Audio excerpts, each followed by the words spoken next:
Maluwag naman pala. Sabi may alay lakad daw. Masama yun, nagsisinungaling sila oh. Di ba? Paano na pupunta natin eh? Mag-business siya. Ibigay. Ganda ng ano. Hindi daw maririnig ni Jesus Christ, patay daw siya ngayon.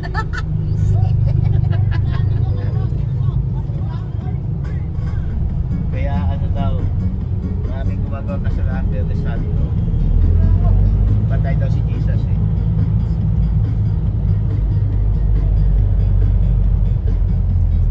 Halos na tuloy dumaan. Paano yung ano nila doon? Ano nila sinasabi nila? Pwede naman, bumaba na tayo. Mag-ready na kayo. Pwede naman. Oo. Saka magpaparking ano na. May number ka naman ata ni Randy eh. Titingin ako dyan, Bel. Ano number niya? Wala ka number ni Randy? Ay, siya ka. Sabagay yung muna si Kuya Alan. Kuha na mo muna number ni Randy. Kuha mo number. Be, pasuyo muna. Naka-video ako. Number mo na, Randy. Hindi pa naman ako 0910. 0910. Sige, daddy, ano mo rin siya? 606. 606. 0910 0910. 1745. 45. 1745. 10-606-1745. Kabisado na namin ah.